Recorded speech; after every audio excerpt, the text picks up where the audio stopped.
Hoy 3 de enero de 2023. Continuamos el estudio de la obra El lado oculto de las cosas de C.W. Leadbeater en su página interna 116 y en el párrafo que comienza que hay distintas, etc. Hay una beatitud y un poder más allá de nosotros mismos que vienen en ayuda de aquellos que están preparados para recibirlos. Volvámonos hacia aquellas grandes fuentes de las cuales emanan incesantemente la fortaleza y la inspiración para todos los que, olvidando el yo, están resueltos a aprender y compartir sin reservas. Y aquellos que son la personificación del amor inmortal, bendigan con su incesante ayuda y guía a la sociedad fundada para que sea un canal para su trabajo. Que ellos le inspiren con su sabiduría, la fortalezcan con su poder y la vitalicen con su actividad. Estábamos en otra de las enfoques que él está haciendo de las distintas capacidades, como es natural, que hay en la humanidad de acuerdo a su nivel de evolución. Dice que hay distintas clases de egos, o sea, el alma reencarnante, el alma que reside en su cuerpo causal y emite para cada encarnación una nueva personalidad, que unos son mayores y otros son más jóvenes y que algunos son en consecuencia más ignorantes, los más jóvenes, que otros, los mayores, lo cual es imposible de negar, porque eso es un hecho en la naturaleza, como ha sido mostrado por nuestro estudio del orden, en que diferentes divisiones de la humanidad llegaron de la cadena lunar a la cadena terrestre. A esto se le llamó las 7 clases de mónadas, que iban desde las que habían tenido encarnaciones humanas en la luna, las que se habían individualizado en la luna, que son las 2 primeras clases, aunque no hubieran tenido encarnaciones humanas, y los que tuvieron que todavía incorporarse a la humanidad por el proceso de individualización en las primeras etapas de la primera ronda, segunda ronda, tercera ronda y aún la primera y segunda razas y hasta el momento en que se cerró la puerta en el promedio de la tercera, del Lemur, de la cuarta ronda. Pero eso es una humanidad común que subyace en todas las clases y siempre podemos apelar a eso con la certeza de obtener alguna respuesta. Es decir, ya todo lo que está encarnando en la humanidad actual se llegó a individualizar antes del cierre de esa puerta. Por tanto, tienen esa individualidad, ese ego que funciona en un cuerpo causal. La diferencia lo que son, cómo responden las personalidades a ese ego de acuerdo a la mayor o menor cantidad de experiencias humanas que ya han tenido desde la, la separación en sexo y el despertar de la mente del Manas hace unos 18 millones de años. Aquellos que están seguros de pertenecer a la clase superior de egos deben probar su nobleza, porque eso es lo que caracteriza la evolución del ego o de sus experiencias en el nivel humano. La clase superior, en la primera clase, o la segunda, porque más bien ya de la primera queda muy poco, que yo sepa, o creo que no queda nada, que se incorporaron todos a la jerarquía de adeptos, es decir, completaron su evolución humana. Pero los que quedan en la primera clase ahora, que sería la segunda del inicio, tercera, etcétera, prueban esa superioridad que va menguando de acuerdo a las experiencias en el nivel humano. Desde entonces se prueba por la nobleza, con gran tolerancia y caridad hacia los menos afortunados miembros más jóvenes de la raza humana, porque ellos son los que tienen menos capacidad para poder expresar su humanidad verdadera y por eso arrastran muchas de las características que tenían antes de la individualización en el reino animal.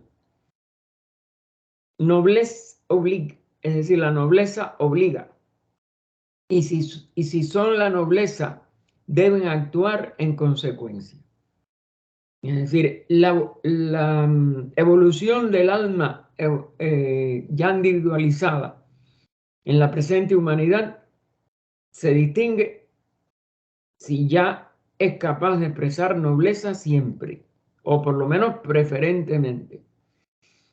Un prejuicio suele ser tan neciamente transparente que cuando un hombre se libera de él, no puede creer que alguna vez lo haya sentido realmente. Es decir, si de verdad hay una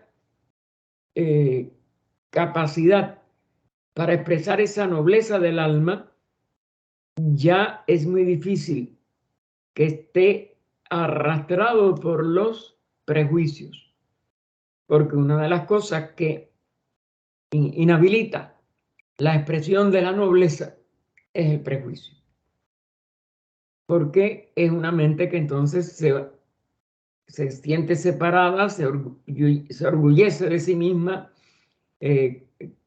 sobre todo equilibra o trata de equilibrar su complejo de inferioridad que es inherente a esa poca evolución con uno de superioridad, y eso lo hace expresarse con estos prejuicios. El prejuicio de que sabes, el prejuicio de que está por encima de otro, etcétera, cuando es todo lo contrario. Así que un prejuicio suele ser tan neciamente transparente que cuando un hombre se libera de él, no puede creer que alguna vez lo haya sentido realmente. No puede entender cómo cualquiera de sus semejantes que parece poder razonar, y se puede razonar indudablemente desde el momento que estamos individualizados, puede estar sujeto a él, a ese prejuicio. Es porque pesa demasiado todavía en esos seres la parte de su herencia animal y no logra que se supriman sus características que no pueden ser de nobleza. Toda característica animálica es de egoísmo, de separatividad y por tanto es el caldo de cultivo de todos los prejuicios que hemos visto distintas clases ya en estos ejemplos que él fue poniendo, los más característicos, ¿no? De modo que existe cierto peligro de que él mismo se vuelva a su vez intolerante. Intolerante a la intolerancia. Es decir, que cuando trata aún de luchar contra lo que puede discernir que no le mantiene en armonía con sus congéneres, la misma falta de aptitud de nobleza lo lleva a ser intolerante aún con la intolerancia. El ocultista, sin embargo, que ve la poderosa forma de pensamiento, porque ya el ocultista logra elevarse a aspirante primero y después a un discípulo de la sabiduría divina, pues ya tiene la capacidad de ver cuán negativa es las formas de pensamiento separatista o egoístas que la intolerancia engendra. Así que el ocultista, sin embargo, que ve la poderosa forma de pensamiento combinada y comprende su poder casi irresistible, son muy fuertes, están llenas de cama, de deseo, son los que arrastran a la mente sin que pueda entonces prevalecer la razón. La persona ya tiene mente, más o menos. La humanidad, a partir de la cuarta raza, se trató de subsanar el hecho de que la tercera parte de los Pitris solares no despertaran a toda la humanidad. Pero esas últimas cabezas cuadradas, como le llamaron los mismos Pitris, o la literatura por lo menos, que se incorporó a estas estancias de antropogénesis, pues indudablemente no tenían toda la habilidad de razonamiento despierta, pero siempre allá hay mente y la mente puede razonar. Ahora, si las pasiones lo arrastran, la razón es también obliterada. Y es cuando se producen estas crisis de distintas formas de prejuicios y falta de nobleza al comportarse de acuerdo al prejuicio.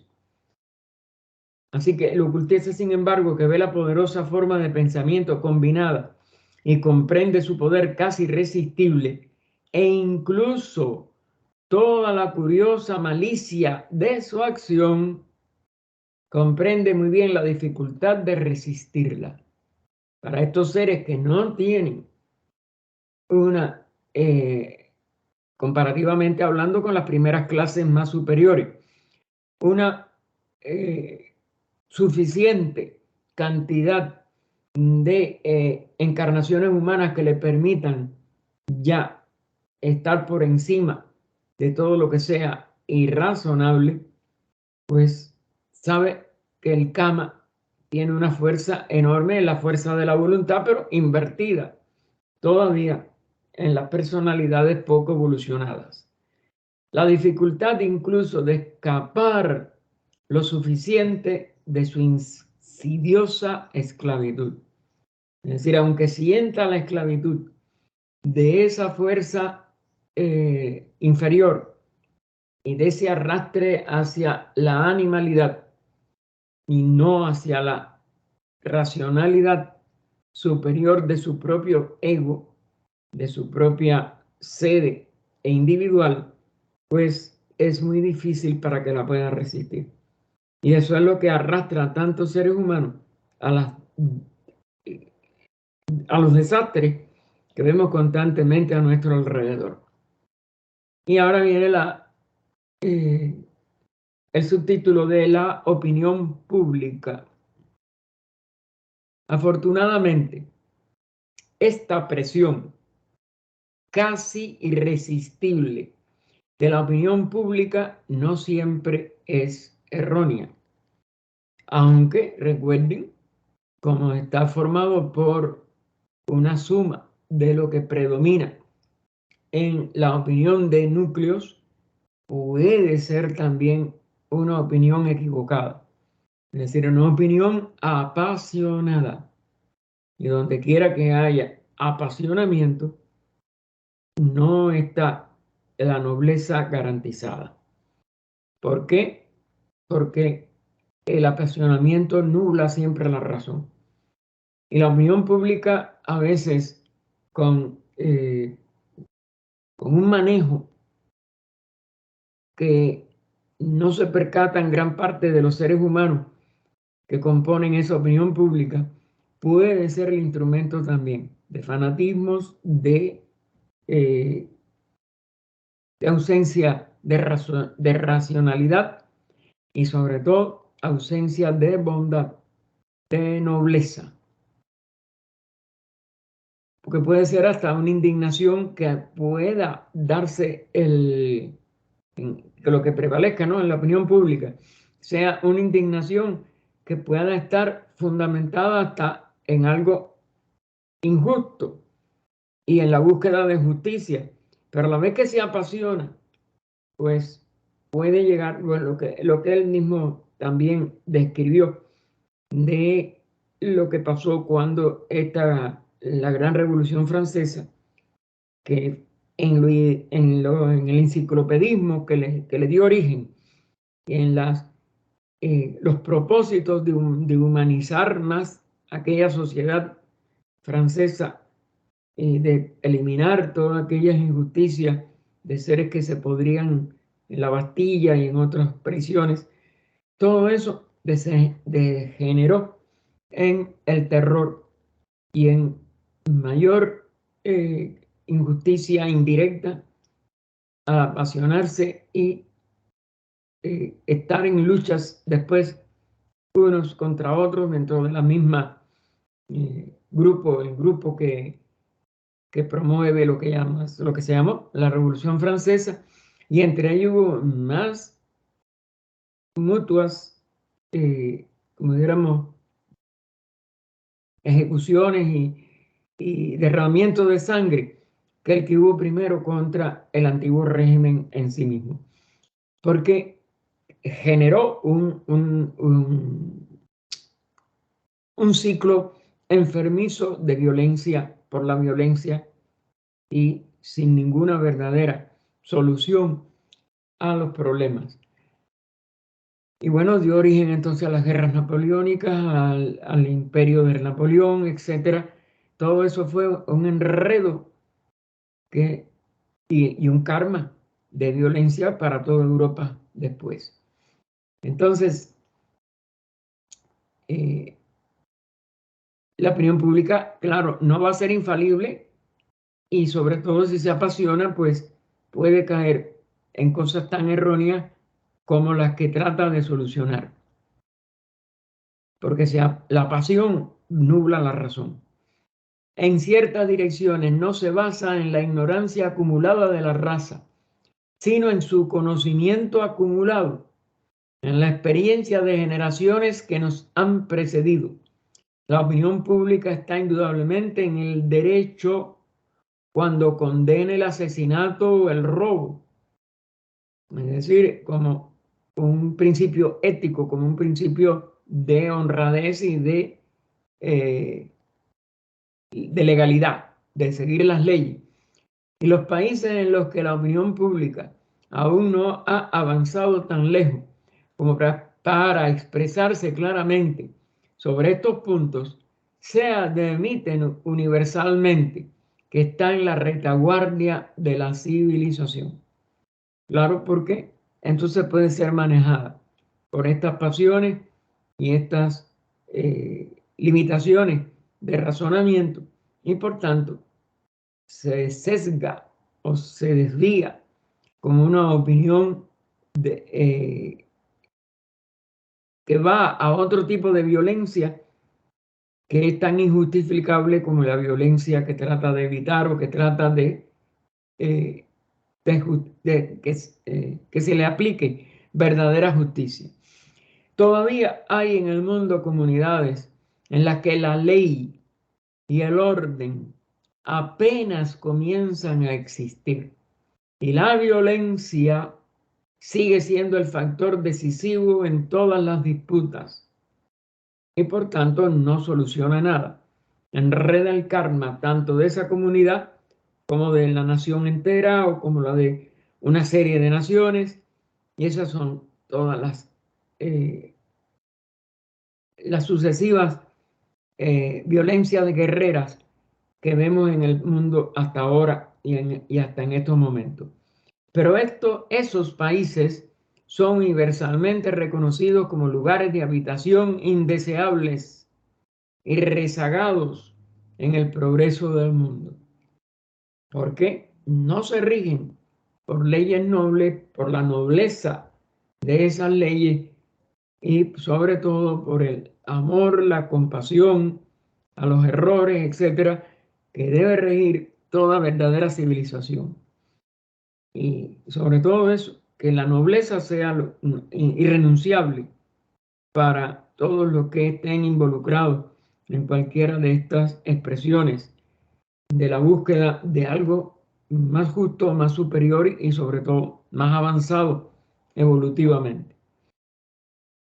Hay otros crímenes, además del robo y del homicidio, que son universalmente condenados en todos los países civilizados. Y en todas estas direcciones, la presión ejercida por la opinión pública es una presión en la dirección correcta, cuando va nada más que en contra de las violaciones de la ley, como estén aprobadas en ese país, que tiende a contener a los espíritus erráticos, los que no logran enfilarse en la evolución que va más allá del promedio, es decir, en el arco ascendente o en la espiral ascendente hacia la nobleza, la bondad, el perdón de todos y la paz, sobre todo, la paz entre todos los componentes de esa sociedad. Así que ella lo que ejerce presión en la opinión pública, en la dirección correcta, que tiende a contener los espíritus erráticos que de otro modo solo pensarían en sus propios deseos, porque la razón en ellos es muy inferior a sus deseos y los deseos los arrastran. Y de ninguna manera en el bienestar de la comunidad, eso todavía también está por desarrollar en la inmensa mayoría de estos seres que no logran poner a la nobleza de la razón y a ¿cómo decir? A las leyes superiores de la vida por encima de todos los deseos, de toda la ignorancia que les pueda arrastrar hacia los deseos. El ocultista, viendo mucho más de lo que realmente está sucediendo, establece para sí mismo un código de moralidad mucho más exigente que el hombre ordinario. Esta es una de las características de una persona verdaderamente que busca, que anhelante de la verdad y de la más alta expresión del espíritu humano.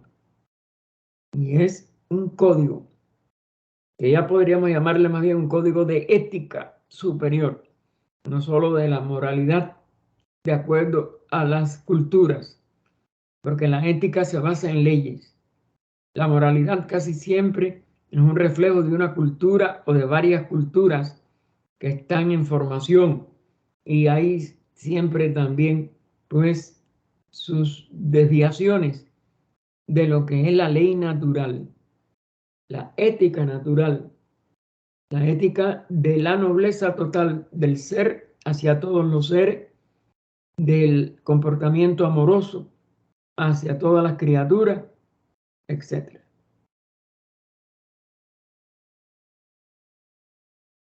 Así que muchas cosas que el hombre ordinario haría y constantemente hace sin pensarlo dos veces, porque se deja llevar por sus impulsos, el ocultista no se puede permitir bajo ninguna consideración, porque ve sus efectos en otros mundos, no solo en esa relación humana del mundo físico, que es perceptible por los sentidos y por la mente inferior, que están ocultos para el hombre menos desarrollado. El ocultista enseguida ya tiene abierto su percepción interna y por eso la eleva a un nivel de ética universal. Esta es una regla general, aunque aquí y allá encontramos excepciones en las que el ocultista que entiende el caso tomará medidas que el hombre ordinario temería tomar. Es decir, el ocultista ya tiene sobre todo la ley de karma, y la persona que no es ocultista puede o no llegar a ese nivel ético. Y entonces le daría miedo hacerlo por si él mismo se está excediendo. Pero el ocultista sabe que la ley de karma es inexcusable en su cumplimiento. Él tiene que ya aceptarla y sabe que es el único remedio a todos los males y que es el único que equilibra todas las deudas o todas las distintas entretejidos que pueden a veces también no dar una clara una clara evidencia de cuál decisión es la mejor y cuál debe de seguirse hasta el final, porque es la que está en armonía con la ley kármica y es una expresión de esa ley kármica. Esto se debe cuando el ocultista no va a tener el miedo porque sabe lo que es karma y lo que es ético y ya, y lo mantiene y sigue adelante con él. Esto se debe a que su acción se basa en el conocimiento, el de las leyes ocultas, la ley de karma, sobre todo y de evolución, como es natural. Recuerden que karma y evolución son dos aspectos de la misma ley y es una sola. Porque él, el ocultista, ve lo que está haciendo, mientras que el otro hombre, el otro ser humano, actúa solo según la costumbre. Es decir, con una cultura y una norma que se respeta, pero que no la tiene como una ley, no la ha realizado como la ley, que sí el ocultista completamente incorpora a su concepto de cumplimiento del deber o del cumplimiento de lo que es lo mejor. Y es la ley de karma, esa es la única que no puede fallar. Las costumbres pueden fallar, las costumbres pueden estar sesgadas por determinadas limitaciones o la decadencia de una cultura o de aún un núcleo de esa cultura. Pero la ley no, la ley es infalible y es totalmente universal siempre. Las grandes leyes de la moralidad son universales, pero las costumbres locales y temporales a menudo son solo ridículas.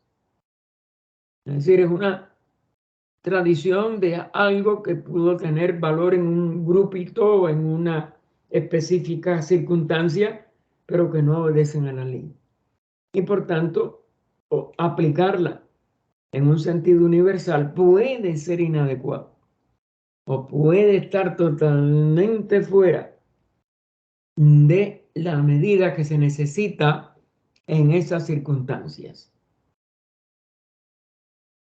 Todavía hay muchas personas para quienes es un crimen atroz salir a caminar o jugar a las cartas un domingo. Ante tales restricciones, el ocultista sonríe, aunque tiene cuidado de no herir los sentimientos de aquellos a quienes tales regulaciones pintorescas y antinaturales parecen asuntos de importancia primaria. Es decir, en una cultura específica está esto que ustedes ven que es superficial, como es salir a caminar o en un domingo o jugar las cartas, etc. Es decir, que no está basado eso en las leyes del universo y en la necesidad de cumplir las leyes.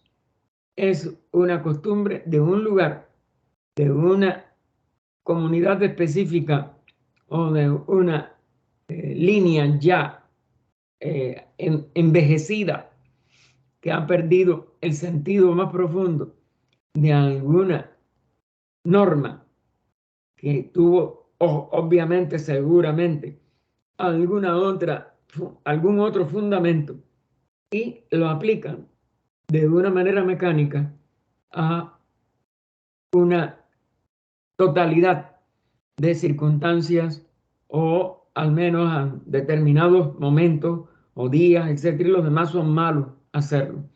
Eso, no hay una relación de causa y efecto, es lo fundamental que está ausente en estas cosas de locales, de costumbres locales, de, de, de ciertas, como si dijéramos,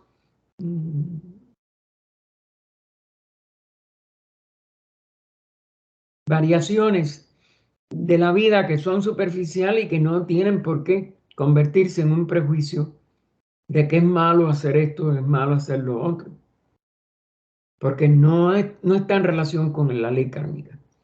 La ética no tiene que ver entonces con ninguna de estas superficialidades.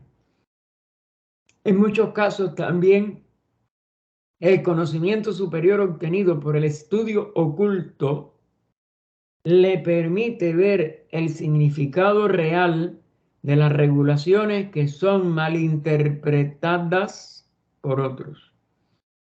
Es decir, son regulaciones que tuvieron algún origen que quizás no era inútil o supersticioso o ajeno a la ley en un sentido local o en un sentido temporal.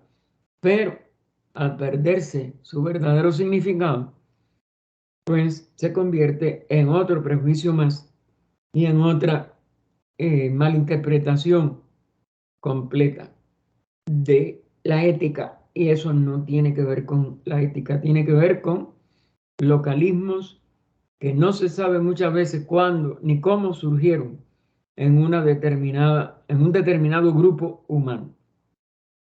Y vamos a los prejuicios de casta, que parece que lo va a plantear otra vez, sobre todo de la India. Sí, todo es donde más daño ha hecho a una cultura tan alta y tan milenaria y tan importante para nuestra raza como fue la India, y que aunque las leyes, que él no llegó a vivir esa época, eso es a partir del 48 creo que es, si mal no recuerdo, pues esa,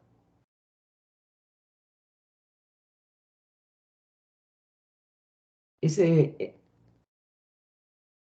no, esa deformación de un antiquísimo conocimiento de la ley de evolución se deformó en una discriminación en que la casta, sobre todo brahmánica, la que aparecía como la más evolucionada, etcétera, etcétera, se convirtió en un instrumento de opresión para las otras tres castas y en un instrumento, sobre todo, de transmisión hereditaria, cuando los cuatro niveles que representan las antiguas cuatro castas en textos, sobre todo como el Bhagavad Gita, que habla de esas cuatro castas, que son cuatro etapas de evolución de la conciencia, que toda la evolución humana puede, como si dijéramos siempre, mientras estemos manifestados como seres humanos,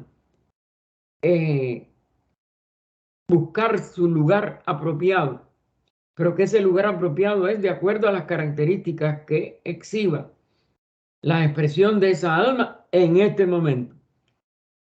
Que si esa persona profundiza su vida, eleva su vida, se va liberando de las restricciones o de la limitación de la casta en que en estos momentos se encuentra, obviamente por su evolución, puede enseguida ascender a la casta siguiente y de ahí hasta la otra y a la otra, porque es una expresión cuádruple dinámica de los cuatro niveles fundamentales de evolución. El Sudra, el que no tiene ninguna o muy poca evolución o muy pocas encarnaciones, que haya podido aprender algo. Y por tanto, aprende a través sobre todo de servir, el servicio a los que saben algo. Pero enseguida que una persona aprende, vamos a decir, algo verdaderamente importante de su etapa de Sudra, la trasciende. Con eso que ya aprendió, puede él compartir lo que ya sabe con los que no sepan eso que logró aprender para terminar su etapa de Sudra. Y por ello, a la vez que empieza a intercambiar lo que sabe entregándolo a los que no lo saben y aprovechando para aprender otras cosas diferentes a las que había aprendido para pasar de la primera etapa de Sudra a Vaisa, se convierte en eso, en un Vaisa que aprende lo que todavía no sabe y explica, dona, enseña aquello que ya sabe. Esa es la segunda etapa. Cuando ya se sabe algo, eso se enseña a otro, se comparte con otro y uno recibe a cambio lo que todavía no sabe del resto de tantas cosas que hay que aprender en la vida. Una vez que la persona ya tiene esa segunda etapa verdaderamente y ampliamente adquirida, se da cuenta que entonces la vida del exterior no es el objetivo de la evolución, que ese es el campo de aprendizaje y que las dos primeras castas, la que tiene que servir en cualquier cosa porque no sabe nada, y la segunda en la que se convierte en un cooperador con los que no saben lo que ya aprendió y sigue aprendiendo lo que todavía no ha aprendido, pues cuando llega a un nivel se da cuenta de que esa no es toda la evolución, que la evolución empieza con estas habilidades y capacidades externas que hay que lograr acopiar y acumular. Son dos etapas de aprendizaje acumulativo. Pero una vez que ya él tiene un grado suficiente de elevación de todos los aspectos de lo que tiene que aprender del mundo exterior, tiene que invertir sus objetivos y empezar a buscar dentro de sí por qué está aprendiendo estas cosas. Es decir, empieza a tratar de conocerse a sí mismo. Ya conoce bastante del mundo exterior, pero el mundo exterior siempre enlaza, enreda, esclaviza. Y hay que luchar contra esa tendencia de los sentidos y de la mente. Y esa es la lucha que tiene que empezar consigo mismo, no contra los demás. Es el verdadero chatrilla que tiene que ya, con todo lo que el mundo exterior le ha permitido aprender, buscar su realidad interna, descubrir quién es, de dónde ha venido, hacia dónde va. Ese es el chatrilla. Y ese chatrilla es de ideales, es de la vida espiritual, porque lo que se conoce ya no es como los cuerpos en que habitan, las personalidades en las que ha ido acumulando experiencias, sino aquel ser interno, permanente, inmortal, que lo va a conducir a su realidad eterna, la realidad eterna de donde procede la inmortalidad. Y esas es las dos etapas que le quedan, las dos castas superiores, la de chatrilla, la lucha para conocerse a sí mismo, el poder entender quién es, de dónde viene, hacia dónde va, y la realización plena de esa eternidad del ser que no es él solo.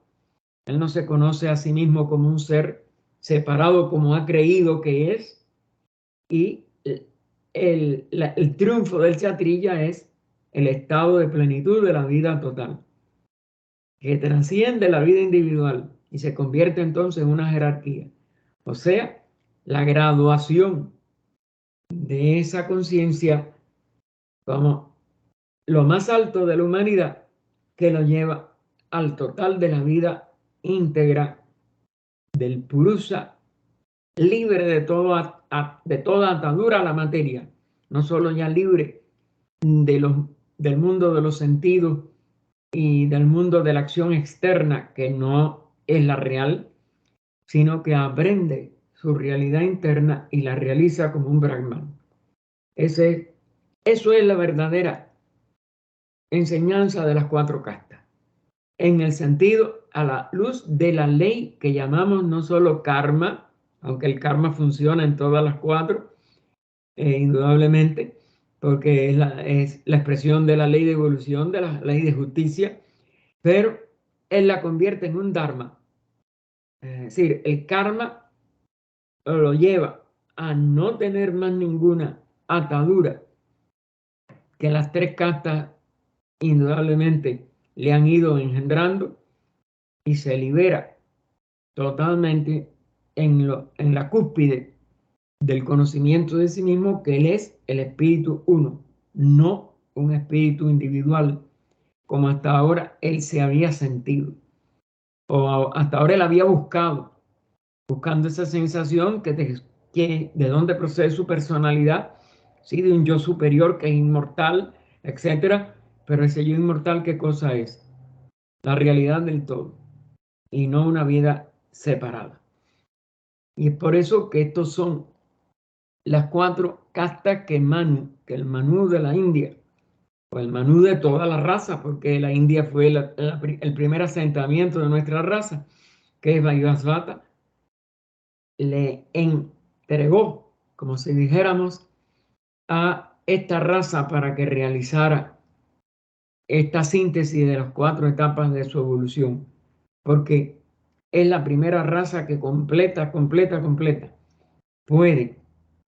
Recuerden que la 4 tuvo sus accidentes. Puede ser la verdadera fuente de provisión de la fraternidad de adeptos y de elevarnos a través ya de la 6ª y la 7ª raza a la culminación de nuestro periodo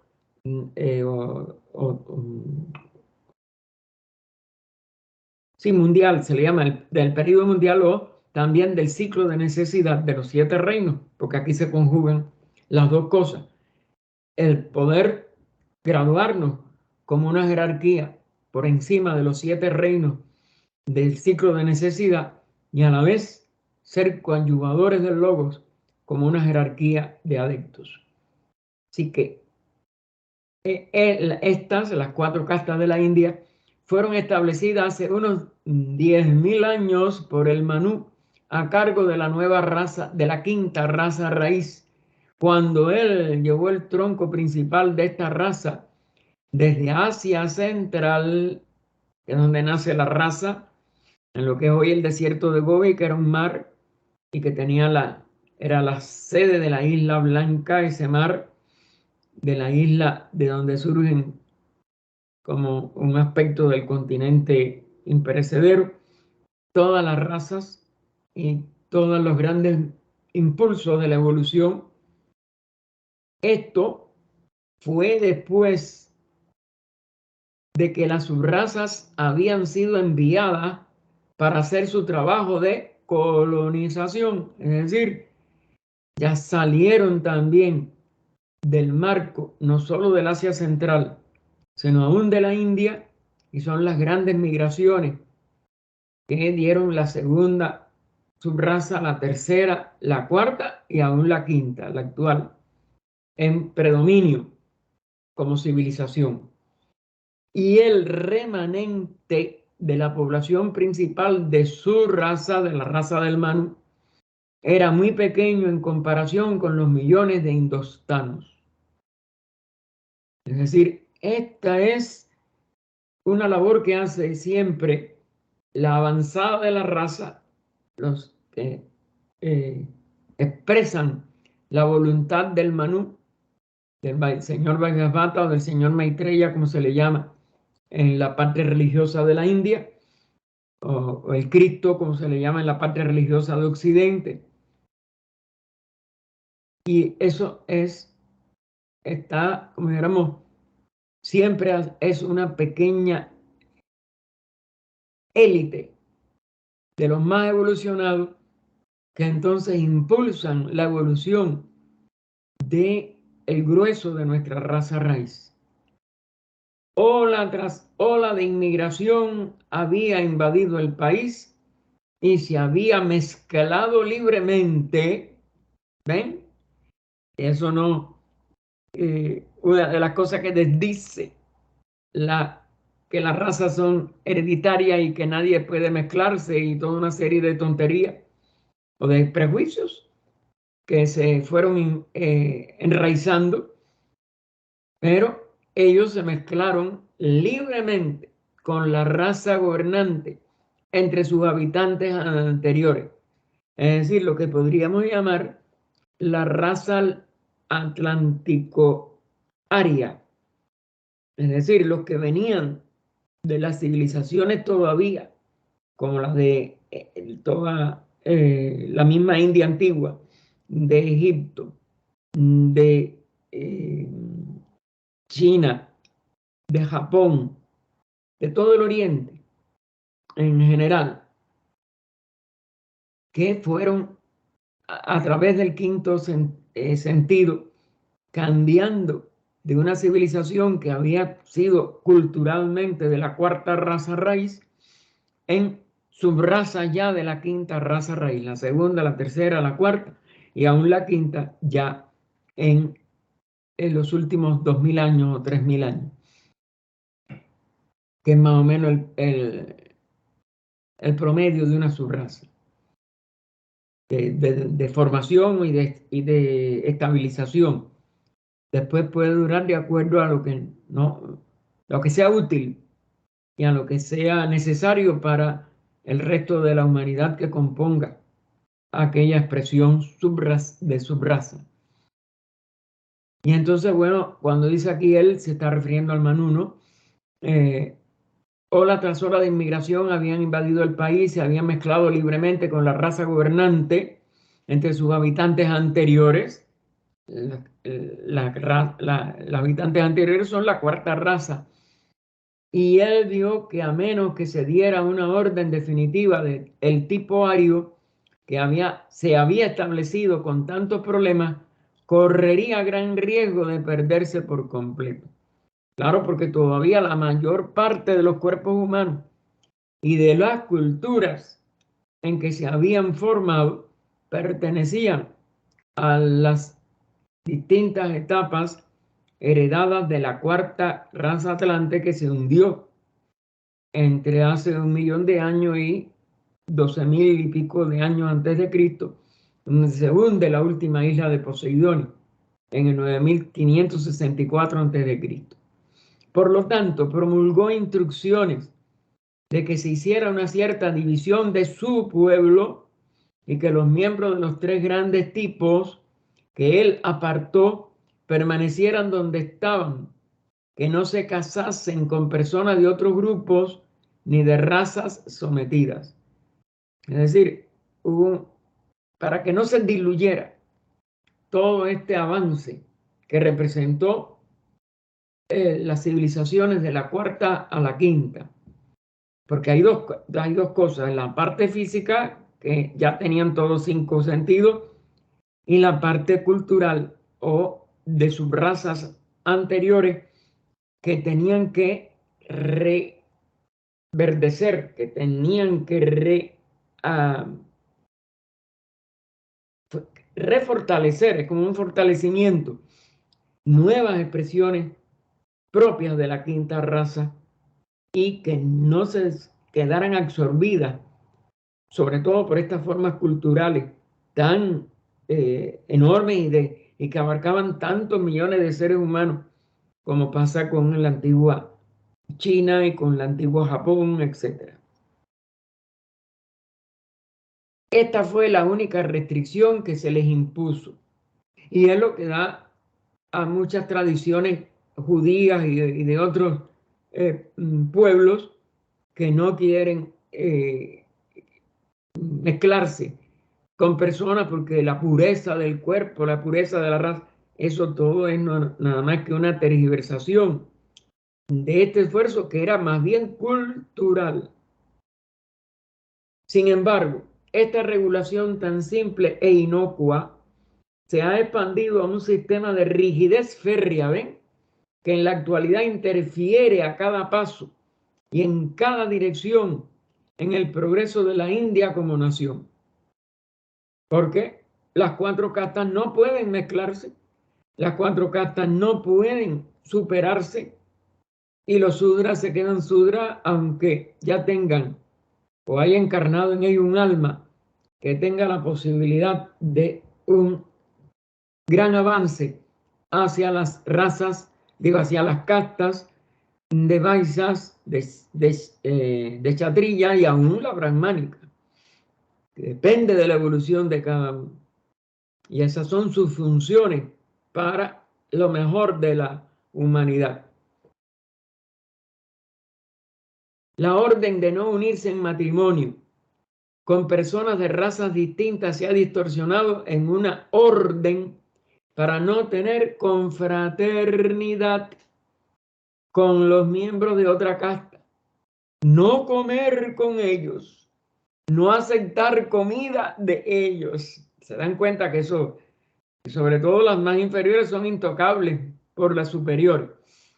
No solo eso, sino que las grandes divisiones raciales establecidas por el Manú han sido divididas y subdivididas nuevamente, hasta que ahora estamos en la presencia de no 3 castas, sino una gran multitud de subcastas. Claro, porque todo había que subdividirlo para que los pasos entre una y otra fueran fáciles de pasar, fueran fáciles de elevar la conciencia de los que estaban en estos estados intermedios entre una casta y otra, o entre un nivel de evolución y el otro.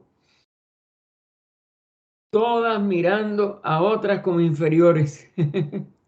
No hay inferior ni hay superior. Lo que hay es diferentes niveles que aprender y diferentes etapas que trascender. Todas extrañas entre sí, todas restringidas de casarse entre ellos, de comer juntos. Y todo esto a pesar del hecho bien conocido por todos de que dentro de las leyes escritas de Manú, y ahora aclaren entre un paréntesis, aunque contienen muchas cosas que el propio Manú ciertamente no dijo, recuerden que todas estas instrucciones en un inicio fueron totalmente orales y después al escribirse se fueron deformando ya por todas estas deformaciones inevitables de la ignorancia. Así que de que dentro de las leyes escritas de Manú, saltando el paréntesis, se afirma definitivamente que el hombre de casta superior puede comer con otro de una de las castas más bajas, de quien sabe que vive de manera racional y limpia, y que en el Mahabharata, recuerden que esta es la gran epopeya de las dos grandes, Mahabharata y Ramayana. El Mahabharata es la más importante y la más antigua. Se declara que la casta no depende del nacimiento, sino del carácter. Y todo eso fue lo que se fue convirtiendo en prejuicio, y nadie que naciera en una casta podía pasar a otra superior o más avanzada en evolución. No es que sean superiores, recuerden, son distintas características evolutivas. Por ejemplo, del labrador de uno, un viejo amigo de la familia, del pastor de vacas de uno, del propio sirviente de uno, del propio barbero de uno y de cualquiera que pueda venir en busca de refugio, que ofrece servicio, de las manos de todos estos sudras se pueden tomar alimentos. Esto está en uno de los libros del Mahabharata, el Manusmriti, cuarto, 253, la esloka o el verso. Recuerden que estas obras todas antiguas estaban en verso. Y ahí ustedes ven cómo se pueden uno de los otros y que si está limpio. Es la única cosa que se prescribía siempre, como es natural. porque no todos los grupos mantuvieron su higiene o sus costumbres en distintas épocas y en distintas condiciones de civilización. Así que esto no es una excepción, esta era la norma antigua. Y continúa Leadbeater. Después de dudar y debatir, los dioses decidieron que el regalo de comida por el dinero prestado del Sudra, que era generoso de corazón, era igual en calidad al regalo de comida del Brahmana, la casta superior, la sacerdotal, lo que representa el estar a las puertas de la liberación de la rueda de nacimientos y muerte, si de verdad se aplica a un, ¿cómo se llama?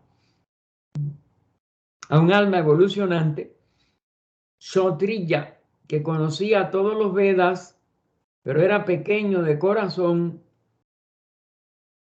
pero el Señor de todas las criaturas vino a ellos y les dijo, no hagáis igual eso, que es desigual. El don de la comida de ese Sudra está purificado por el corazón generoso. ¿Ven? La bondad, que es la que de verdad da la nobleza, que es la que da de verdad la evolución, mientras que el del Brahmana Kshatriya está completamente mermado por la falta de buena voluntad. Está en ese mismo libro, en el mismo cuarto capítulo, pero en vez de en el verso 253 o loca, no sé cómo se le llama en el Mahabharata, está en los 224 y 25. ¿Se dan cuenta que esto es una total demostración, con estos dos ejemplos que hace el invite, de que lo que varía era lo que dijo al principio, y que es la verdadera definición de casta, la alta, la más alta, la más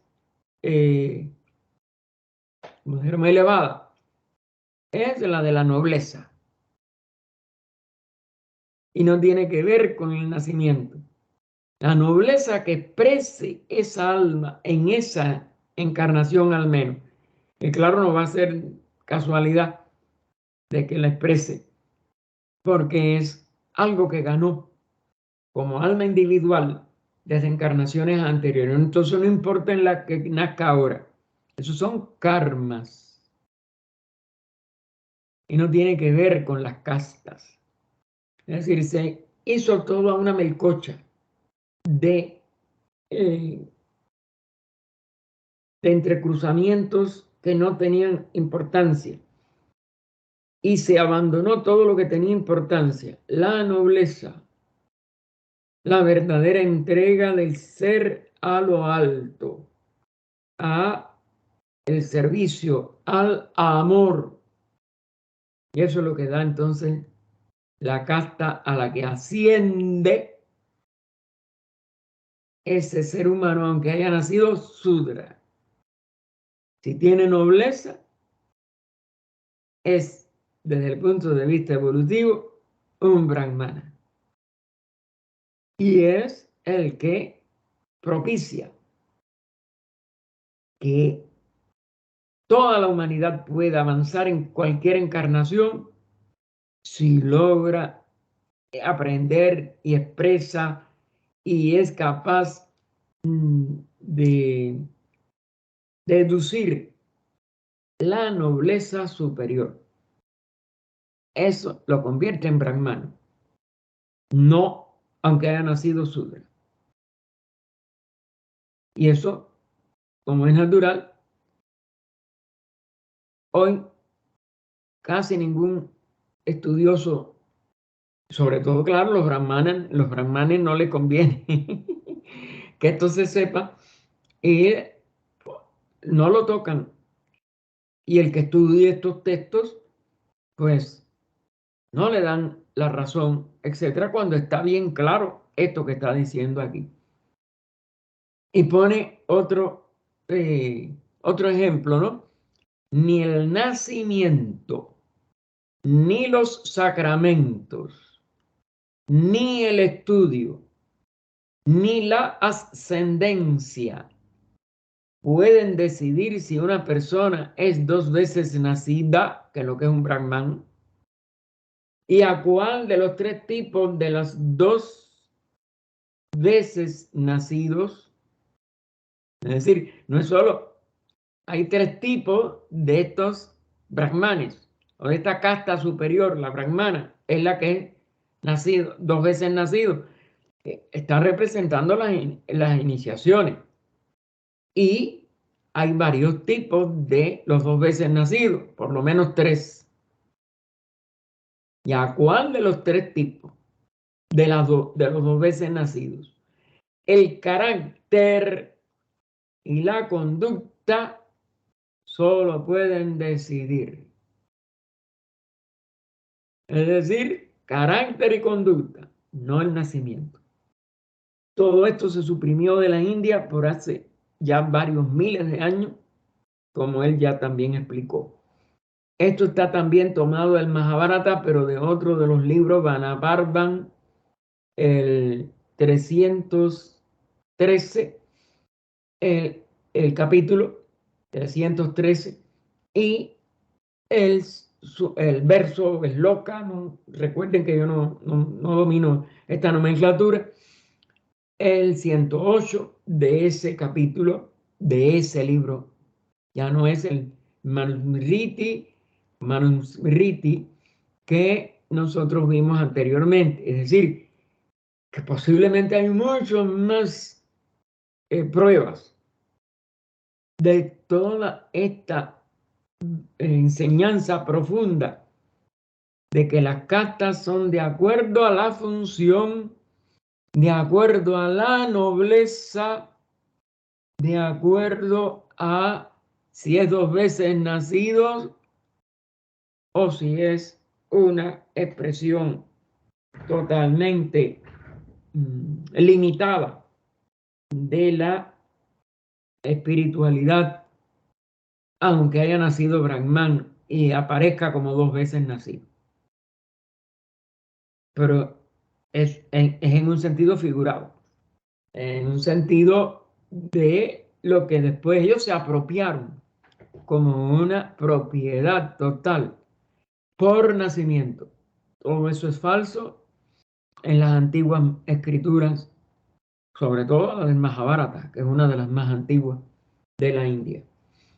Y por tanto, muchas cosas que después se le agregaron a algunos de los mismos libros del Mahabharata o de otras fuentes o de los Vedas, etcétera, todo eso es una superchería para poder dominar la ignorancia prevaleciente en la decadencia de la India, decadencia que hoy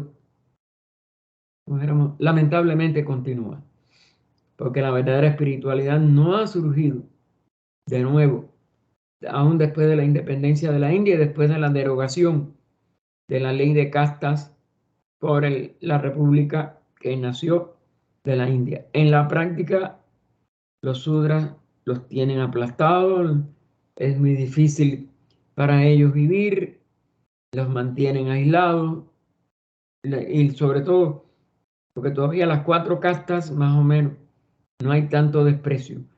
Lo único que no les dejan ascender a una casta superior, pero los descastados, es decir, los que ellos consideran de que no pertenecen ni aún a los sudras, los que le dicen come perros y otra, no recuerdo otra frase despectiva. Óiganme, eso, los Dalí es el nombre que le dan a esas personas que han sido expulsadas de sus castas, o tribus enteras, y estando, les repito yo, allá en el 97, a fines del 97, un grupo vamos a decir, de habitantes de los alrededores de una aldea de Dalí que decían que estaban que eran muy antihigiénicos, esto y lo otro, puede ser que hayan caído en alguna de estas cosas, figúrense, si los despreciaban hasta aquellos mismos momentos en la práctica, aunque ya en la ley todo eso estaba suprimido desde hacía 50 años, porque del 48 al 97 que ellos fueron, se estaba celebrando el cincuentenario de la independencia de la India. Pues, óiganme, le prendieron fuego entre todos los habitantes de los alrededores y murieron casi todos los habitantes de aquella aldeíta, un lugar pequeño en tamaño, pero que eran seres humanos que no. ¿Qué nobleza habían esos de castas pretendidas superiores que les hicieron hacer tan asesinos y tan despectivos con sus congéneres? Porque todos somos una sola vida y una sola expresión de la vida. Bien, sin embargo, tan obvio como es todo esto, y también conocidos como son los textos a los que me he referido, ya Leadbeater poniendo los puntos sobre las IES, hay miles de personas, por lo demás inteligentes, es decir, que tienen la mente, pero una mente que se fanatizó y que no razona. Hay miles de personas, por lo demás inteligentes, a quienes las regulaciones hechas, y aclara entre paréntesis, no por religión, sino por costumbre, es decir, por el dominio económico que estos brahmanes, ya no verdaderamente brahmanes en cuanto a evolución, porque si no tendrían que tener la bondad y la nobleza más alta imaginables, pues se apropiaron de estas regulaciones y las impusieron religiosamente. Y entonces, quitando el paréntesis, hay miles de personas por lo demás inteligentes a que en las regulaciones hechas son reglas tan estrictas como las de cualquier salvaje con su tabú. Y eso, por tanto, no pueden ser dos veces nacidos. Si ellos son tan salvajes como para imponer estas reglas que hacen un tabú de un grupo de personas porque tengan o hayan nacido, entre comillas, en una casta inferior. No lo eran, no son inferiores y aún hoy culturalmente no son despreciables, como en la práctica, repito, yo lo vi hacer en el tiempo que yo estuve. Si eran brahmanes, eran orgullosos y esto y lo otro, y claro, son los que detentan toda la riqueza. Bien, ahí termina ese párrafo y entonces continúa con él. Todos están de acuerdo en cuanto a lo absurdo del tabú impuesto en una tribu salvaje cuyos miembros creen, en la superstición le pondría yo, que tocar un cierto cuerpo o mencionar un cierto nombre les traerá la ira de su deidad. Otra cosa que no existe en la filosofía antigua de la India. Estas deidades, esta personificación de aspectos superiores y divinos de la vida y convertirlos en dioses ignorantes, vengativos, crueles, etc. Eso es otro de las barbaridades de la mitología que se creó con toda esta fantasía y con todos estos prejuicios.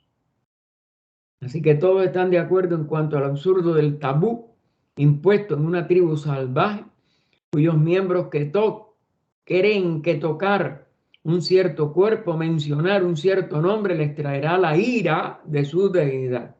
Sin embargo, no todos se dan cuenta de que el tabú extraordinario que muchos cristianos, por lo demás sensatos, levantan alrededor de uno de los días de la semana, es en todo respecto completamente irracional. Es decir, el miedo al martes o al viernes o a distintos días de la semana por distintos temores irracionales. Es tan irracional como las castas. Es decir, que no es que tampoco la India haya caído exclusivamente en el Kali Yuga ha hecho caer en ignorancia a todas las corrientes que han desnaturalizado los símbolos y determinadas enseñanzas éticas o espirituales que se han convertido en una forma de persecución de gran parte de la población que no tiene la cultura o la economía para poderse defender de todas estas injusticias y de todos estos prejuicios que son horribles. Entonces, bueno, eso es irracional en todos los aspectos, aún en el cristianismo, el miedo al martes o al viernes, etcétera. Hay distintas, ¿cómo éramos? Variantes. Fíjense si eso no es propio del cristianismo, sino que es culturalmente diferente en distintos lugares. Tampoco nuestros amigos indios se dan cuenta de que han erigido un tabú exactamente similar e irracional al cristiano del martes 13 o del viernes 13 o de lo que sea, sobre todo a una raza de sus semejantes, sobre todo a una raza de otros seres humanos que no tenían por qué haber sufrido todo esto tantos miles de años, a quienes etiquetan como intocables y los tratan como si fuesen escasamente seres humanos. Y ya les digo, los comeperros es casi son peores que los perros. Los dalíes. Cada raza o religión está lo suficientemente lista como para ridiculizar las supersticiones de los demás. Y aún así, no comprenden el hecho de que también tienen supersticiones igualmente tontas. Pero no solo tontas, igualmente crueles. ¿Correcto? Porque la vuelven una crueldad verdaderamente inconcebible. Se vuelve no solo tonto, se vuelve inconcebible. Y los hace reos a veces de delitos de lesa humanidad, de torturas, de asesinatos, de desprecios que no tienen ninguna posible razón de ser. Estas mismas supersticiones han causado un daño irreparable a la causa de la religión, claro, a la vez que se enmarcan en una religión y sobre todo en los siglos que ya vivió, ¿cómo se llama? El desarrollo de la ciencia materialista. Figúrense, eso es lo que ha hecho que las personas desprecien a la religión. Estos sincretismos, como se le llama en Cuba, con religiones que no son cristianas, porque obligaron a los pobres esclavos a bautizarse y aceptar la religión cristiana, pues ellos trataron de escapar como podían de todo eso. Y hoy, desgraciadamente, la superstición preferente dentro de la población de allá, como una herencia irracional, aún en personas que tienen doctorado de universidades y que sin embargo tienen la superstición que hay que matar a un animal para poderse salvar de un daño, porque si no, la entidad del espíritu ese le va a pasar la cuenta y toda una serie de cosas y que tienen que vestirse de un color y que tienen que matar tantos animales y que tienen que embarrar en la sangre de los infelices animales asesinados los collares o los símbolos que usan para su religión. Y después de años y años y años que nada más que decían que era un folclore, etcétera, si ustedes han visto las noticias sobre Cuba en estos días, verán que se hace como dijéramos, un anuncio solemne de toda una serie de símbolos y de cosas que le dan a estas entidades y al año. Y le dicen la letra, no me acuerdo cómo le dicen bien. El caso es que todo el mundo lo sacan en los periódicos, la gente lo cree y que va a hacer tal cosa y que el año es esto y lo otro, por toda una serie de interpretaciones pseudopsíquicas.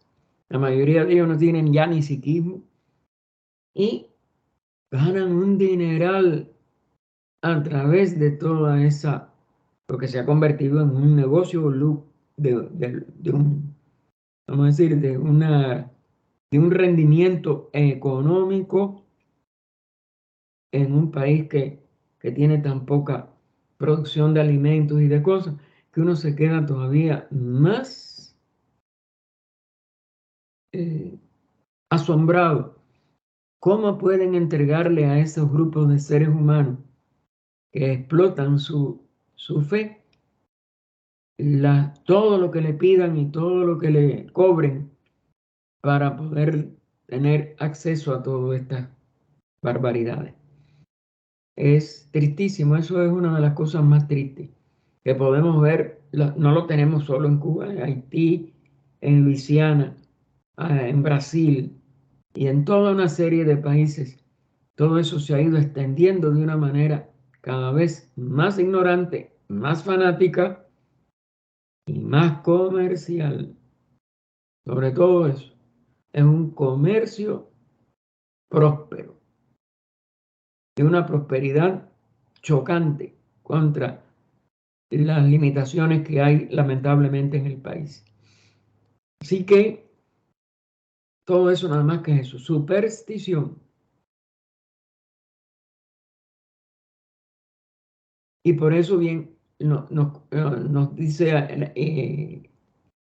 Leadbeater, estas mismas supersticiones han causado un daño irreparable en la causa de la religión, ya que naturalmente quienes se oponen a la idea religiosa se aferran a estos puntos débiles y los enfatizan y exageran fuera de toda proporción, afirmando que la religión es sinónimo de superstición, porque de verdad ellos nada más que hacen un negocio supersticioso para que por miedo la gente les haga todos los donativos, todo les cobre, porque ellos tienen cuotas, o les entreguen todas las cuotas que ellos les exijan para mantenerlos a salvo del peligro del dios o del diablo que le personifican.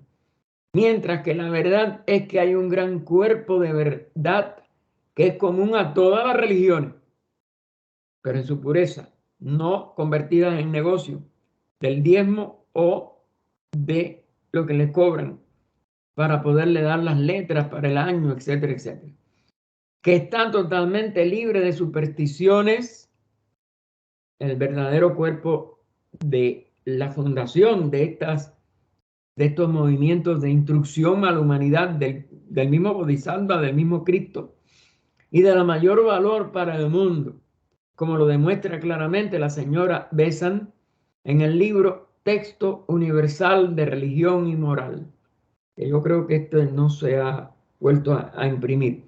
Pero bueno, en casi todas las conferencias de Besant por el mundo y en India sobre todo, ella trató de arrasar con esta tendencia a este concepto totalmente interesado de personas que explotan la superstición de los demás.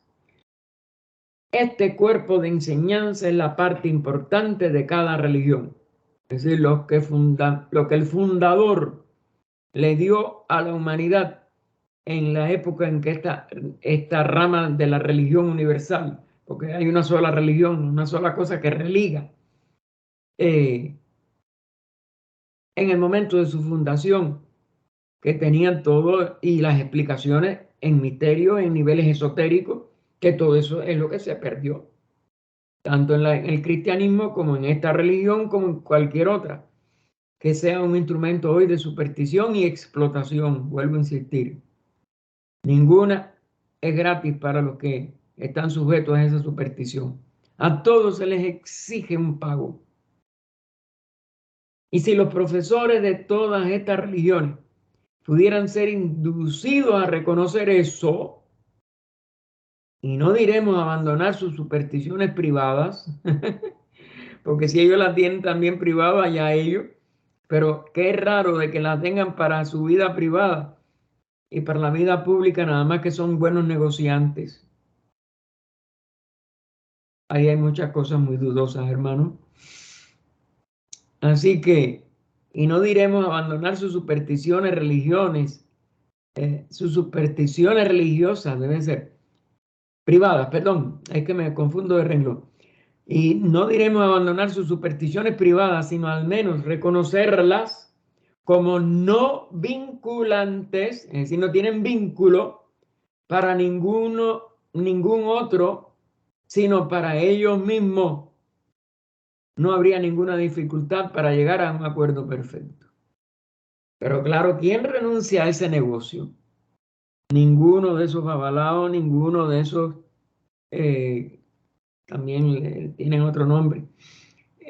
Ellos todos viven muy bien, hermano, pero viven en mansiones y viven con todas las comodidades que sus ahijados, ellos se dicen padrinos, les ofrecen constantemente hasta el día de su muerte y después la traspasan al que ellos designen el sustituto.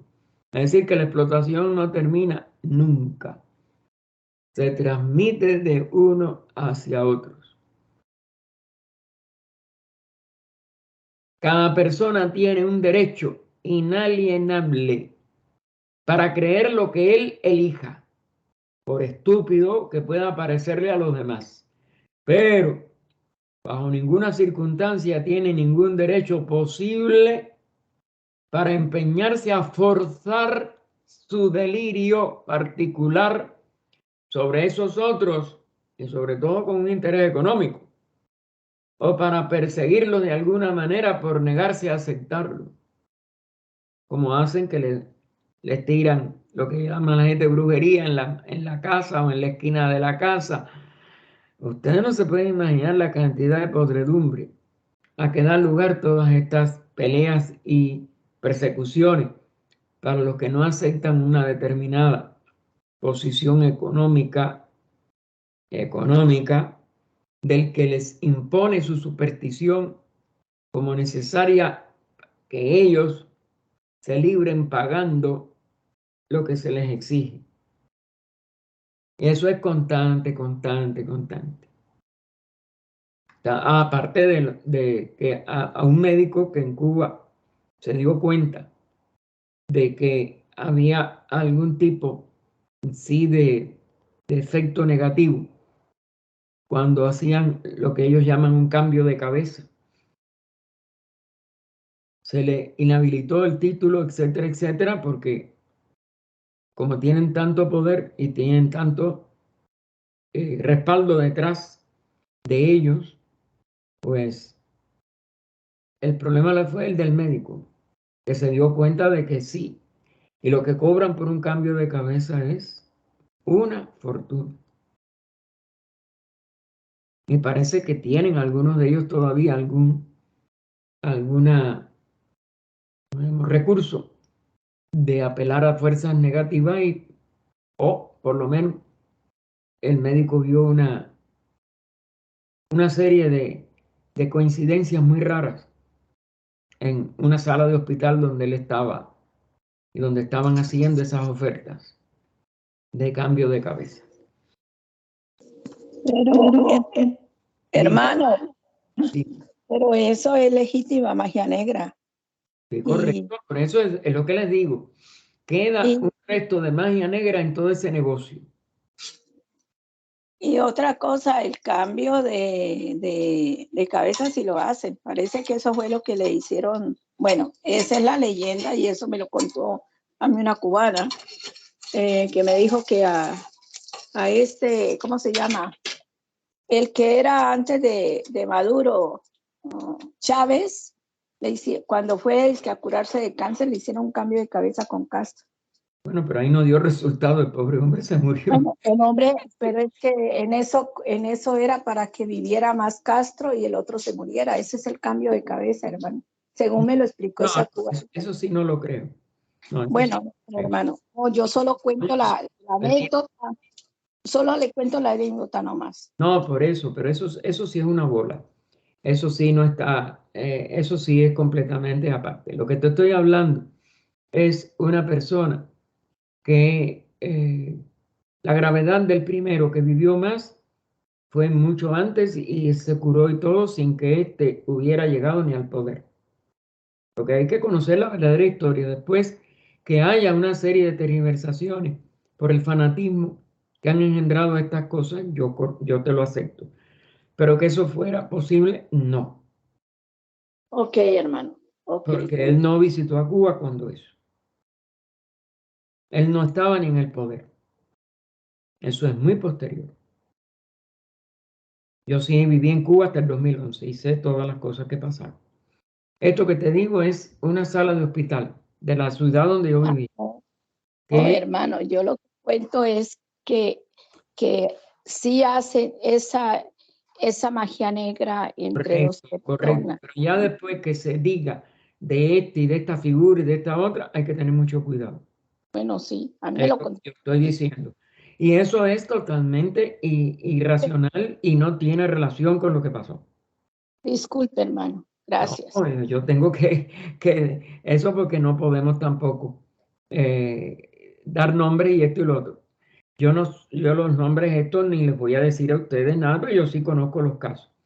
Esto fue una sala de hospital en que un enfermo que no podía ya de verdad considerarse que fuera, ¿cómo se llama? Lógico, que se complicara, que tuviera 2 o 3 en esa sala, perecen con una complicación imprevista y él se da cuenta de que el que sí tenía que haber, como dijéramos, tenido que transitar y que al fin transita, porque de todas maneras ellos lo hacen por, eso es una cantidad de prana, ¿no? Que les roban, etcétera. Y él se enteró del caso y cuánto te pagaron en los que salvaron a ese anciano para que siguiera vivo. Y los otros casos. Entonces él dijo que debían de tener, explicó, lo elevó y no. Lo quitaron de la sala y lo quitaron de que eso era una superstición de él y él se dio cuenta que no. Pero allí sí había testigos, había hasta el precio que pagaban, todas esas cosas.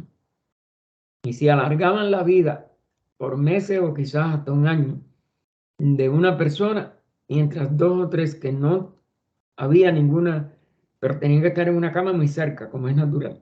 Eso también fue, y entonces se complicaba el que no habían ingresado con una complicación o con una posible complicación. Y sí se supo hasta el importe que estaban pidiendo para poder alargar la vida de la otra persona. Que ellos tratan de hacer eso y que algunas veces parece, porque tampoco se puede tener la certeza, pero ya aplicarlo a casos así como ese no es correcto, porque no tiene que ver con lo que pasó. Entonces, vuelvo y le digo, hermano, discúlpeme, ok, me equivoqué. oye, yo no estoy pidiendo disculpas. Lo que estoy diciendo es que ya aplicarlo a figuras conocidas y esto y lo otro, eso es totalmente gratuito y que no fue así. Es lo que estoy aclarando. Porque hiciste un nombre, entonces queda sobre una persona un tipo de esta acusación. En eso tenemos que tener mucho cuidado. Lo que tenemos es que saber que en Cuba eso existe y se cobra por eso.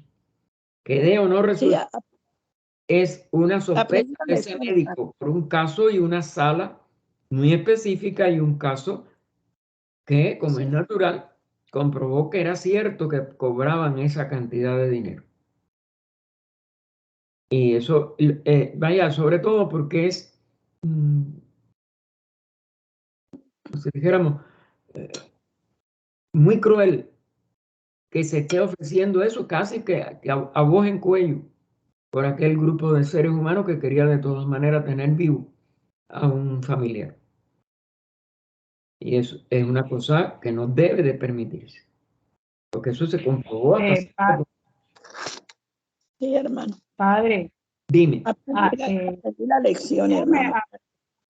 aportar algo de edición. Por amor a la humanidad, te voy a hacer el comentario, y discúlpeme el hermano, pero hay cosas que hay que de verdad saber la que son real, porque para eso es filosófico. La verdad verdadera, no transmitir lo que otra persona dice. no, Y nombrar realmente, personas que uno no tenga la certeza o uno no tenga la prueba es incorrecto y es parte de nuestra, vamos a decir, indirecta falta de nobleza. Decir esos y nombres, segundo es, sí, eso es, yo en lo más pasiones particular, políticas que tuvieron esas personas y lo aplicaron a una figura política que ellos odiaban y otros amaban, etcétera, etcétera. No, ahí tenemos que tener mucho. yo siendo y conociendo casos, por amor a la humanidad, yo mantengo siempre el silencio y el respeto. Es cierto que sucede, en unos casos lo logran, hay personas que no lo logran, pero por respeto a la humanidad, el silencio y el amor es lo que nos debe imponer. Desgraciadamente estamos sufriendo todo ese karma, porque creo que Cuba y Haití se están dando la mano, solamente hay que poner el pie allí para no sentir ese magnetismo y esas cosas.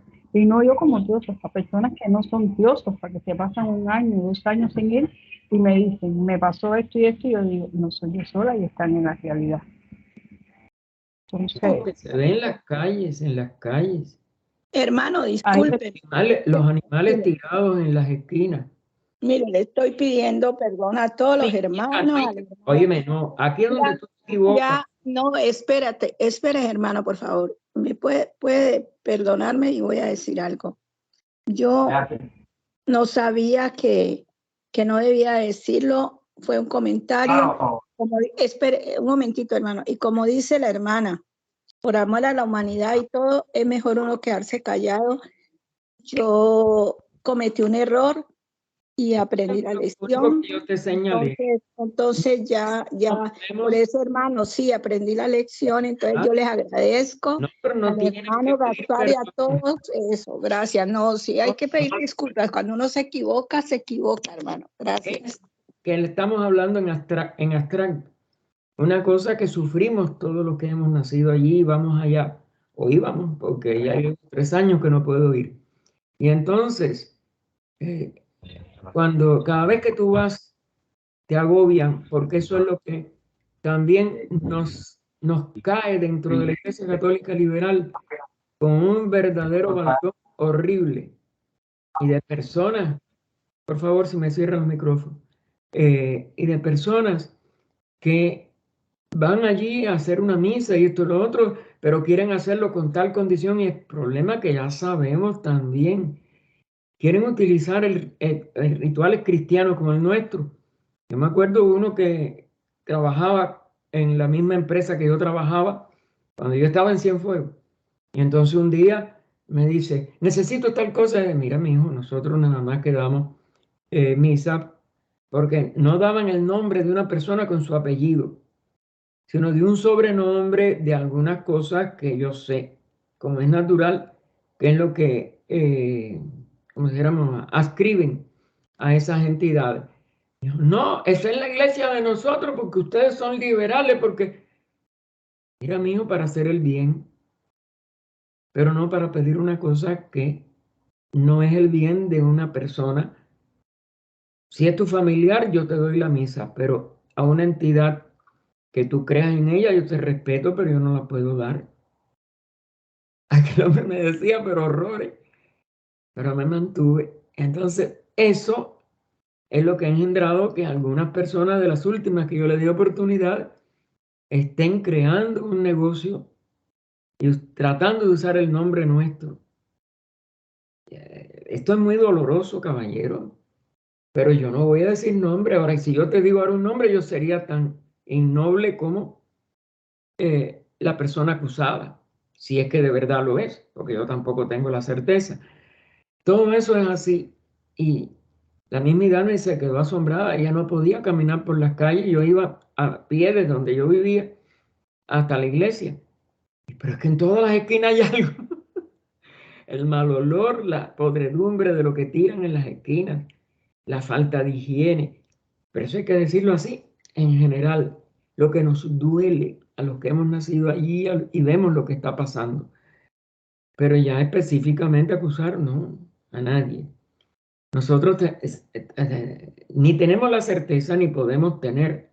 Ahora, que eso es, como si dijéramos, el negocio más fructífero hoy de la mayoría de los seres humanos que tienen este tipo de sincretismo, lamentablemente lo es. Lamentablemente lo es. Y no tienen ninguna compasión ni ningún amor. Están descendiendo a un puro negocio, pero sí usan ciertas cosas que pueden, es lo que me preocupa, tener movimientos de energías que pueden ser sí muy negativas. Y eso es un karma horroroso si lo están usando. Eso es casi tan negativo como algunas de las cosas de magia negra de la raza atlante. Y eso sí es lo que nos preocupa. Y estos son los principios teosóficos que tenemos que nosotros seguir manteniendo. Aún en un lugar como ese, yo, las que pasé no te las puedo imaginar. Porque es demasiado, es demasiado. Y yo llegué a tener de jefa superior mía a una persona que de pronto va vestida de blanco y era universitaria, graduada de economía de la Universidad de La Habana. Y ya no tienen así escrúpulos de ir un año vestidos de blanco porque sabía, y lo que tiene que haber pagado de todas maneras. En ella es una superstición y sin embargo estudió en una universidad. Puede tener eso, vamos a decir, equilibrio con algo. Y quizá ella no lo haga como explotación, al contrario, como explotada. Es tristísimo, hermano, lo que está pasando en nuestra etapa en el mundo, porque no es en Cuba solo, como es natural. Pero bueno, hay lugar donde eso sea, como si dijéramos, agravado de una manera tan terrible que es muy preocupante. Y ya te digo, la posibilidad de que haya de verdad algunas fuerzas negativas. Ahora, que lo demás es superstición y del otro lado, nada más que un negocio, sí. Eso también lo supe por un hermano de la Sociedad Teosófica, en este caso, que él tenía un compañero de trabajo, donde se separaron de sus respectivos lugares de trabajar y de pronto se lo encuentra por la calle con todas estas atavíos y símbolos, etcétera. Y entonces dice, ay, pero tú eres, eh, tú eres ahora creyente, tú me criticabas a mí porque yo estudiaba teosofía, porque yo estudiaba. Dice, no seas bobo, chico. Este es el mejor negocio que hay en el mundo y yo no trabajo. Y ahora vivo de esto y vivo mejor que tú. Tú tienes un sueldo, yo vivo en la mayor riqueza. ¿Te das cuenta que detrás de todo eso también nada más que hay personas sin escrúpulos para engañar y que cogen la superstición de los demás para vivir como potentados? Desgraciadamente es así. Bien, el derecho a elegir libremente.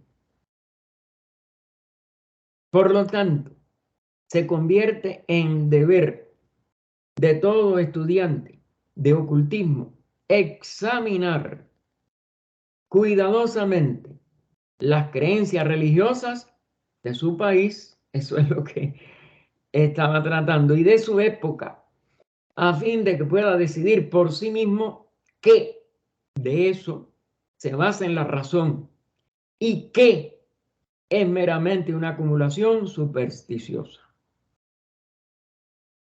Y cuando se ve el porcentaje de negocios religiosos, tanto de líneas pseudocatólicas, de líneas pseudoprotestantes y de líneas que mezclan con otras líneas sincréticas, toda una serie de acumulaciones supersticiosas, pero que después, sobre todo, ¿qué es lo que más, la resultante final cuál es? Un negocio lucrativo. Entonces, es la explotación de personas que no tienen esa superstición, que posiblemente no creen en nada, como le dijo este mismo, que pues él se le decía, no estudien eso, es bobería. Lo único que existe es esto, cuando uno se muere va uno para la tumba, toda la posición materialista. Pero vio que le daba mucho dinero y lo estaba explotando, o lo está. No sé si continuará, yo no lo conozco, por suerte. Pero lamentablemente es así. Y esto, la superstición siempre es explotada por personas sin escrúpulos. Por eso se hace tan poderosa. La mayoría de los hombres nunca hacen ningún esfuerzo por discernir, ya que no pueden liberarse de la influencia de la gran multitud de formas de pensamiento que constituyen la opinión pública. Y por tanto, en un nivel como este que les estoy diciendo, la superstición generalizada de ese público. Y debido a eso nunca ven realmente la verdad en absoluto. Ni siquiera saben de su existencia. Es decir, la buscan, ya son materialistas en el sentido tácito y completo de la palabra, estando satisfechos de aceptar en su lugar esta gigantesca forma de pensamiento. Pero para el ocultista, la primera necesidad es obtener una visión clara y sin prejuicios de todo, verlo tal como es y no como otros lo imaginan. Y esto es muy difícil. La investigación de estas líneas, sobre todo profundas de filosofía, pero aún del origen de las religiones, porque se dice que en algunos lugares del origen de estas religiones que llegaron a Cuba a través de los esclavos y que el dogma de que tenían que bautizarse hizo todo este sincretismo. Es decir, que los culpables fueron los que obligaron a que tenían que bautizar a sus hijos, teniendo ellos todavía creencias naturales buenas.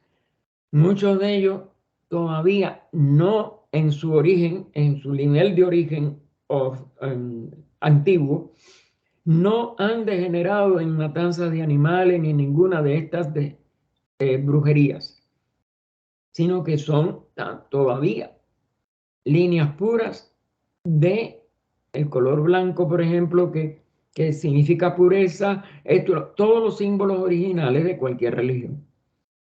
Es decir, que en su lugar de origen, muchos de ellos no han degenerado a el negocio ni a la matanza, ni a ni al cultivo de una superstición, sino que mantienen algunos de las enseñanzas originales de su época.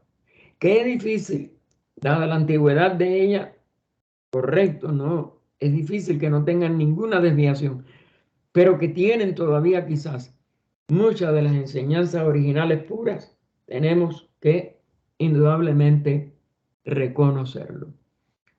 Para asegurar esta claridad de visión es necesaria una vigilancia incesante, porque la presión de la gran nube de pensamiento flotante sobre nosotros no está de ninguna manera relajada, porque una vez detectamos y desafiamos su influencia, su presión está siempre presente y muy inconscientemente nos encontraremos cediendo a ella en todo tipo de cuestiones menores, aunque nos mantengamos lejos de ella con respecto a los puntos más importantes.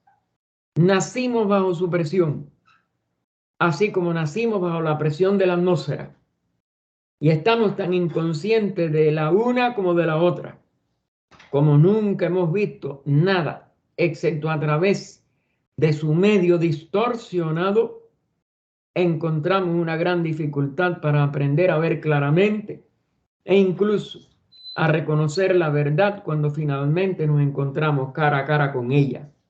Pero al menos nos ayudará gradualmente en nuestra búsqueda de la verdad, conocer este lado oculto de la opinión pública, para que podamos estar en guardia contra su presión constante e insidiosa.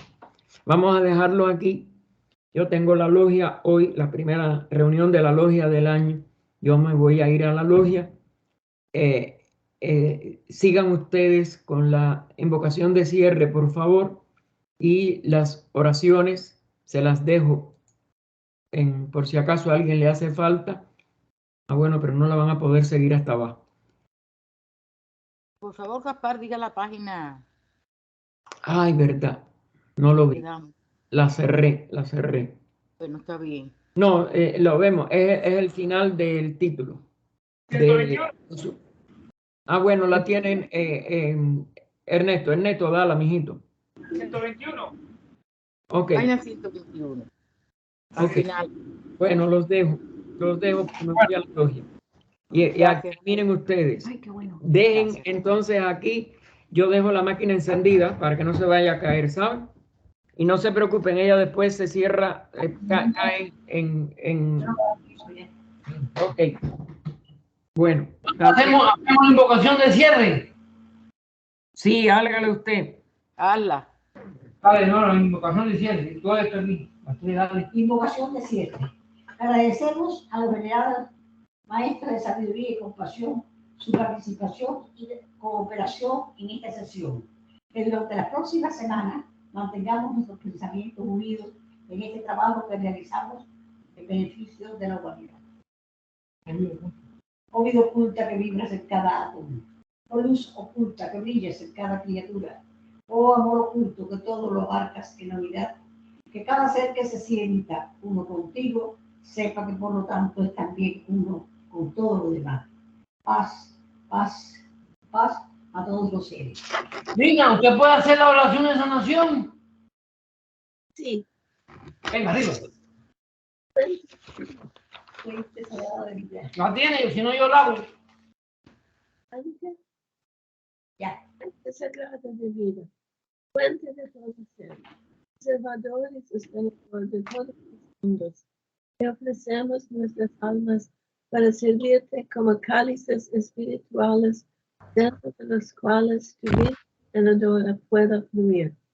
En nombre del gran sacrificio que ofreciste, en el cual diste tu vida para que nosotros pudiésemos vivir, sacrificamos todo aquello que nos hace canales indignos para llevar tu bendición al mundo. Llena el cáliz de nuestras almas con el vino del cielo, para que podamos convertirnos en ministros tuyos en esa solemne Eucaristía que tú realizas de continuo. Aceptamos los decretos de tu sabiduría, abrimos de par en par las puertas de nuestras almas, para que tu vida penetre por ellas. Aceptamos tu ley y nos inclinamos sumisos ante tus decretos. Aceptamos con igual disposición el placer y el dolor, y afirmamos nuestra unidad contigo, sabiendo que solo tú puedes hacernos plenos. Invocamos a tus ángeles para que nos asistan en nuestra tarea de entrenamiento, para que nos ayuden a eliminar todo lo grosero e impuro, el egoísmo y el orgullo, y en nuestra ceguera nos ha hecho cerrar nuestros ojos a ti. En completa renuncia a nuestra naturaleza inferior, invocamos tu capacidad sanadora y la asistencia de tus ángeles, para que, estando nosotros sanos, podamos convertirnos en canales de tu sanación y de tu amor para aquellos que sufren en estos mundos interiores. Alabados sean ángeles de la sanación, vengan en nuestra ayuda.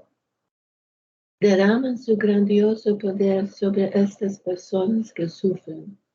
Alberto Vidaurri, Anabel González, Ani García, Armando Suárez, Carmen Vidaurri, Cheryl Petropoulos, Clarisa Elosegui, Claudia Di Rocco, Eduardo Hernández Bequet, Ethan Acuña Kun, Fabio Rafael Piñera Prado, Gretchen Quinn, Jorgelina Paz, José Álvarez, José Ángel Tacé, José Gallo, José Oscar Galindo Ramírez, José Valcárcel Reyes, Juan Alberto, Hernández, Julio César Navia, Justo Alfredo Padilla Figueroa, Leonor Ruiz de Maldonado, Lorenz Chaye, Michael Ayo González, María Concepción Castillo Reyes, María Hilda Menaberriet, María Lourdes González Fernández, María Luisa Acevedo, María Teresa López Terrón, Miguel Ángel Batet, Miriam Flores Murillo, Nazgue Rodríguez Saad, Nicole Mariño, Nicolás Wick, Nina Sacún, Nora Feijó, Rosa María Marín Rodríguez, Rosa Salzberg, Richard Salzberg, Santiago Terrón Villa, Steve Walker y Víctor Cadena, así como todo el resto de la humanidad que sufre.